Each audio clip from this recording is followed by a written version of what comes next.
Stop that. Stop that. Stop that. Hello and welcome to Cacao Conversations. I'm Floris New. And today on Cacao Conversations for Pacific Cacao and Chocolate 2022, I have a wonderful guest, Mike Renfrey. Mike was a chef who turned food technologist. And while he learned to make chocolate years before Raglan chocolate, he always believed that there was a better way to produce good and honest food. Mike was inspired by the alternative, fairness, and authenticity of the bean to bar concept that it became the heart of him and his wife's business venture, Raglan Chocolate. We were so inspired by the community that supported Mike that we wanted to ask him to support us in the show, Pacific Cacao and Chocolate, to make the bars for one of the competitions, or I should say two of the competitions that we're having in the show. So welcome to the show, Mike. Thank you so much, Mike, for joining me today. I'm so excited about today. It's the first time for both of us to do something like this, and I think it's even more exciting because we just don't know where it's going to go. So welcome to Cacao Conversations. And this Cacao Conversation was really sparked off by the Pacific Cacao and Chocolate 2022 show, which we're both involved in. And I'm really excited to kind of share this moment and find out a little bit more about your journey with cacao and with chocolate and all the wonderful things that you've been doing down there in Raglan since you started on this. So welcome. Thank you. Thank you. So I thought that the first thing that we could start this conversation on is really about what your definition of cacao is. And because so many people have different ideas and different interpretations of cacao and cocoa, and even just the name, like which name do they use? Do they use cocoa, and why do they use cocoa or cacao? And so I really just want to hear from you what your definition is and how you see that as being part of your life and journey now. Wow, that's a great question. I haven't really thought about it in those terms before. Certainly cacao rather than cocoa, although I understand the difference is just language. It's Spanish versus English. I think I connect back to Central America, the ancient indigenous people of Central America, and the cacao that they used. I traveled in Mexico many years ago, and that planted a seed in me for things in that culture that never left me. Cacao was one of them. I don't feel a strong connection with the big corporate chocolate making world. So that's the recycling up being done. I don't know if you can hear it out there. Yeah. No, absolutely. It is really difficult to kind of because now so many more people are excited about cacao and are sort of coming into knowing about cacao and asking about the differentiation of, you know, cocoa and cacao and what is that and why do you use this word and that word. But in terms of your own journey, and I know that you've had a big journey, and that sounds really exciting. When were you in South America or Central America? Did you? Oh, I traveled in Mexico. This was in the 90s, so it's a long time ago. You know, just traveling as anyone wants to travel, but Mexico had always been such an exotic place. So,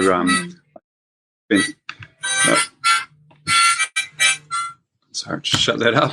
That's such an exotic place. You know, it was just on my bucket list to go to and travel around and taste the food and experience the culture. Just to dive right in and be immersed in it. It was fabulous.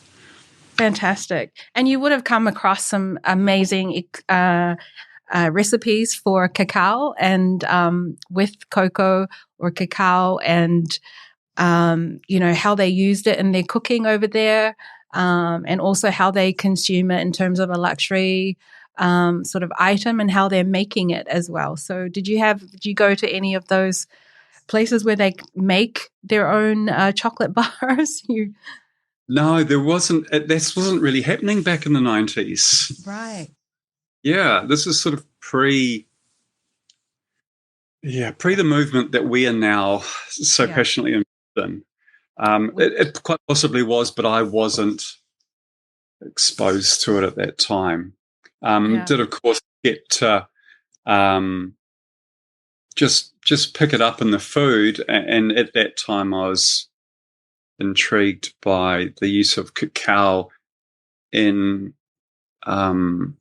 sauces, in cooking sauces, to have cacao in there with a tomato-y chili dish. It just seemed sauce. Yeah. And I tried when I returned. I tried to make a mole that was good, but I couldn't.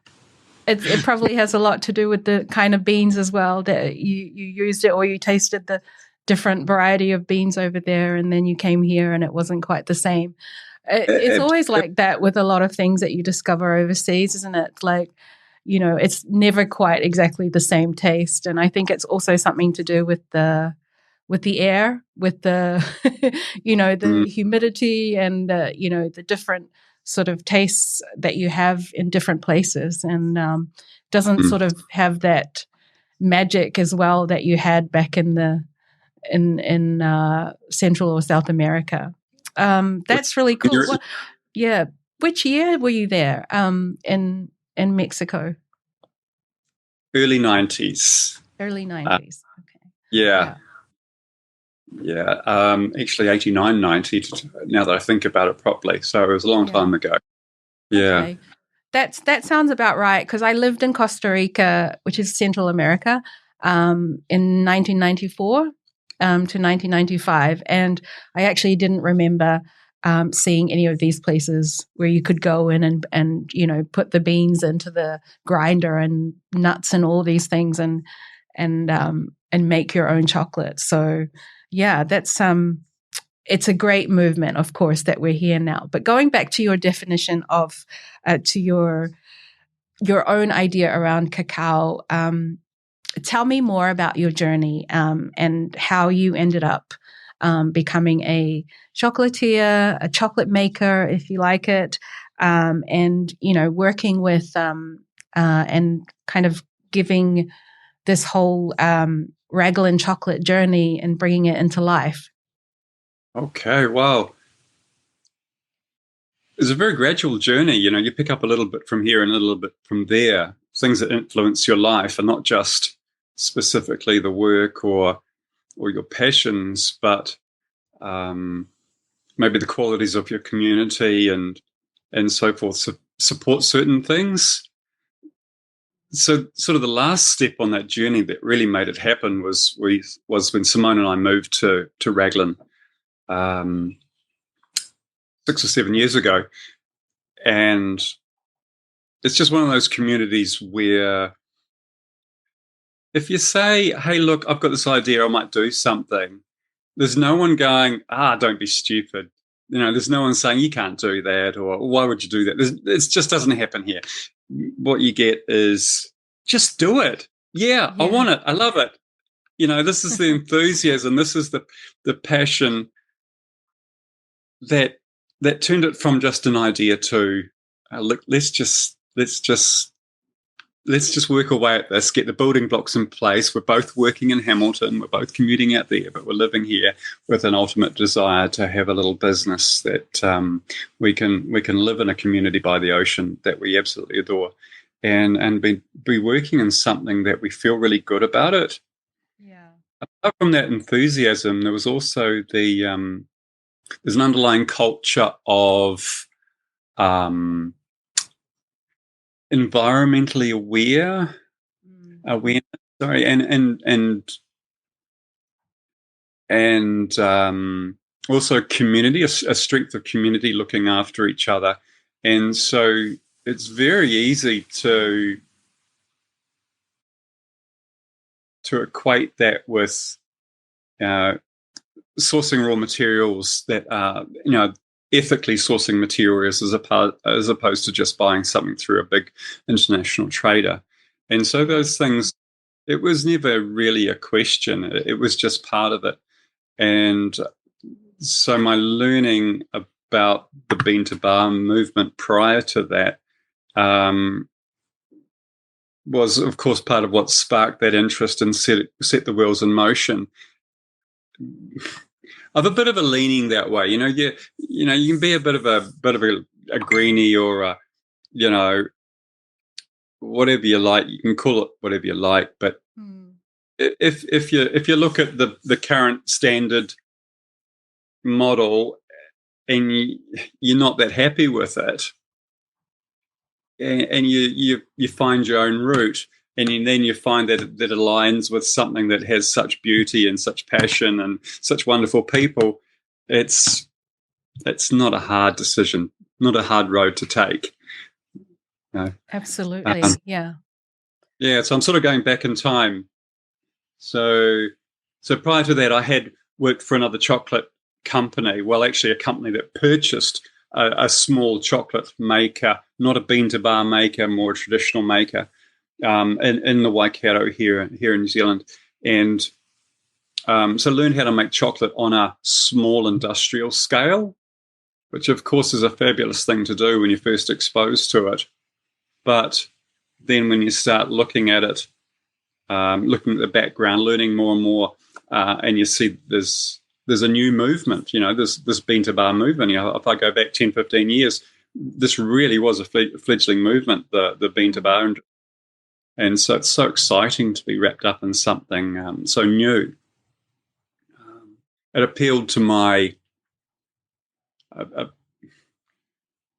desire to be hands-on in all facets of things. Sure.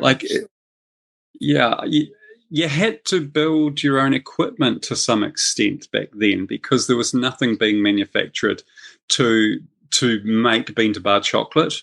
Very lucky with the internet and so John Nancy's website, The Chocolate Alchemist, who has helped so many of us chocolate makers get started. And so you buy a juicer and you buy a coffee roaster and you buy a shop vac and some plumbing pipes and you build these things that you've seen online and you get making chocolate.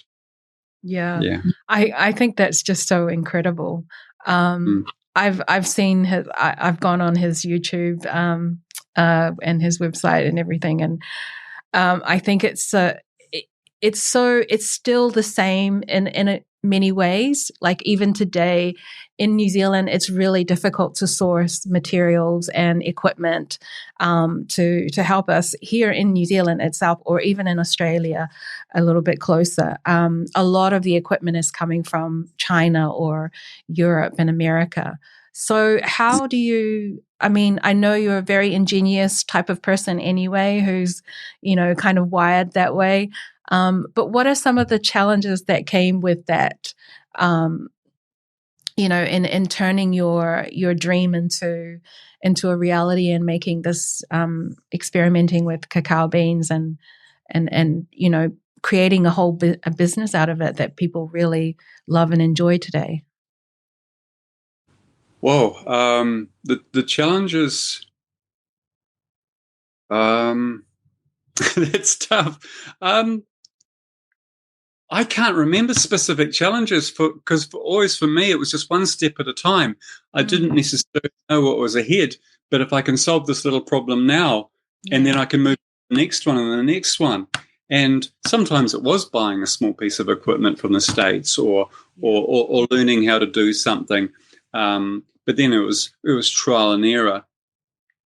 Probably the biggest, you don't see it until years later, is learning how to make chocolate. No one can teach you that. Yeah. And when you're doing it in isolation by yourself, trying to work out what's right is a wonderful thing, but it's a real challenge. Yeah. But I guess that makes it so rewarding. Is that right? Yeah.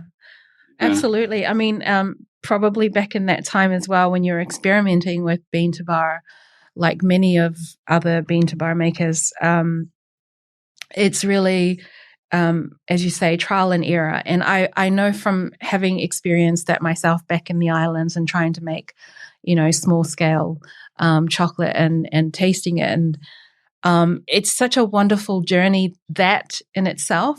And I don't know how you've recorded it. I know that you've probably recorded all of your bars in terms of, do you keep like the first of each kind of bar that you make, or do you keep some that really kind of made an impression on you and some of the flavors? And also, could you tell us about some of the now that you've got quite a big range of bars from different beans in different countries. How do you? I know your process is very, very particular, just like a lot of bean to bar makers.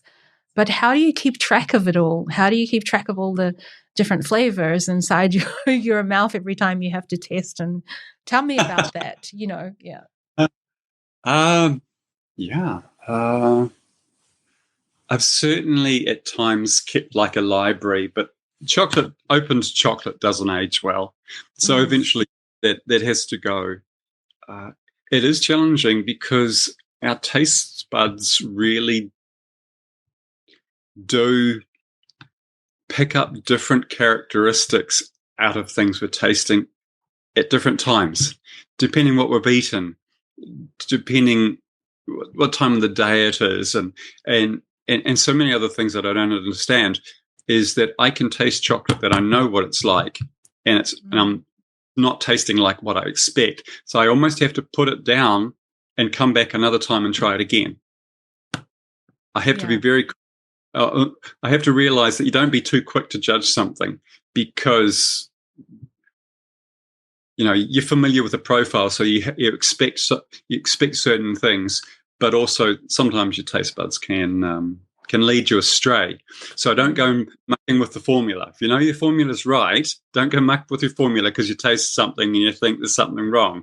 Yeah. There can very often be a simple solution, and it might just be your perception.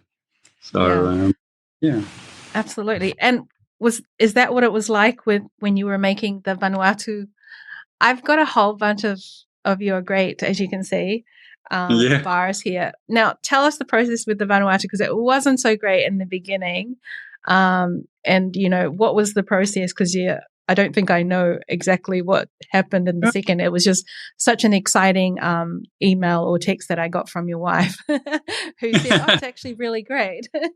Yeah. Yeah. Oh, it was, well, the first samples we got, I used a standard process. It's generally pretty reliable. I generally know a given bean, and unless there's something unusual about it, I can roast for a certain number of minutes and then produce the chocolate. And it's generally, within the ballpark.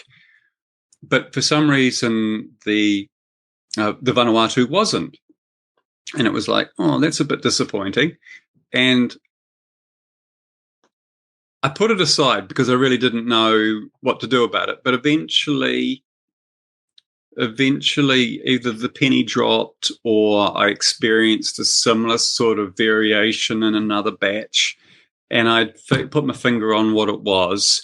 And so I was able to make a change to the process and have another go. And this is months later, isn't it? Because I've had those beans months. And so I thought, no, we can get a better result by changing the roast time as it happened. And so that's how that came about.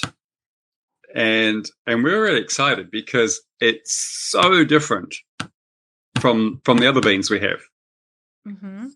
And that's probably what we're looking for when considering a new bean, a new supply. Yeah. Is it different enough from what we're already using so that we can really delight people by going, hey, look, here's Vanuatu, here's a Solomon Island, here's a Samoa, and see how the different characteristics, they're all 70% dark chocolate or 100% dark chocolate. Taste them, and it blows their mind, and that's one of the big buzzes. So the Ecuador, it didn't have the fruity acids like we taste in the Solomon, and I haven't had a fresh sample of your Samoa yet to try, but I'm looking to that. It's coming. Yeah. But actually, on that subject, I think once we get a new sample of the Vanuatu, it'll be different again. Yes. Because over time, you lose quite a lot of the high fruity acids. It's the beans seem to dry out, so that it's a thicker, pastier chocolate. Even though it melts, it's still thicker and tastier. So there's a texture, and that thicker texture can mask flavour. So there's a number of things that are going on that mean it's got an interesting character, but a fresher sample could be really exciting.